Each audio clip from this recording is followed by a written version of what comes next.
আমি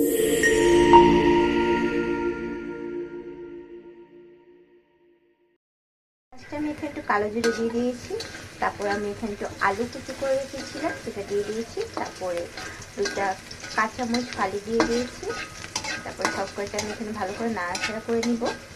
এটা মেইনত আমি এখানে কি ভাজাভাজি করতেছি বলুন তো, আমি এখানে একটা ভাজি করব, তার জন্য এগুলো সবার আগে আমি ভালো করে একটু নাড়াচাড়া করে দিচ্ছি। সবার আগে আলু কুচিয়ে, কারণ আলু কিন্তু একটু আর কি সিদ্ধ হতে সময় নেয়, বাকি সবজিগুলো কিন্তু এইগুলি আর কি সিদ্ধ হয়ে যায়, আলুটা একটু সময় নেয়, তার জন্য আমি আগে আলু কুচি করে ধুয়ে আলুটা বসিয়ে মানে আলুটা ছেড়ে দিয়েছি, তারপরে আমি কাঁচামরিচটা দিয়ে দিয়েছি। এখন আমি বাকি সবজিগুলি দিয়ে দেবো।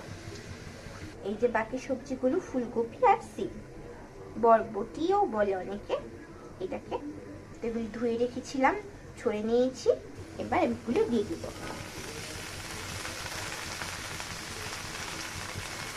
এবার ভালো করে নাড়াচাড়া করে দিব।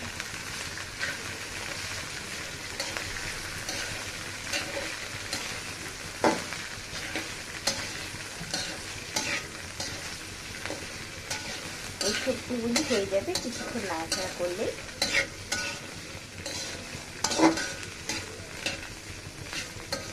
এরকম হালকা সবজির জন্য, হালকা সবজি ভাজির জন্য এই রেসিপিটা খুব সহজ এবং নিরামিষই একটা রেসিপি। আপনার বাড়িতেই সুন্দর করে এটা বানিয়ে খেতে পারবেন এবং এই নিরামিষ রেসিপিটা কেউ খেতে পারবেন। এখানে কোনো রকমের পেঁয়াজ রসুন দেওয়া হয়নি, বিশেষ করে যারা আমিষ পছন্দ করে না, শুধুমাত্র নিরামিষই খান, এই রান্নাটা আছে বিশেষ করে তাদের জন্য।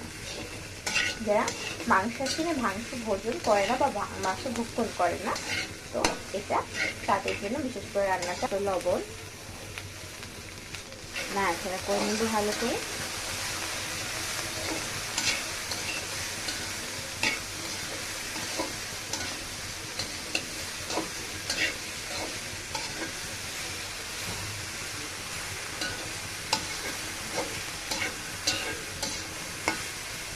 দিয়ে দিব সামনে হলুদ, নাড়াচাড়া করে নেব।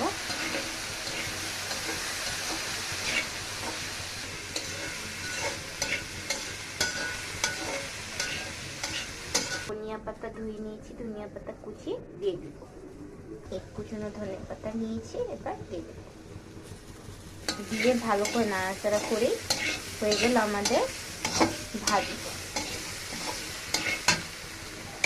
চুন নিয়ে দেব। আমাদের ভাজি কিন্তু হয়ে গিয়েছে সুন্দর।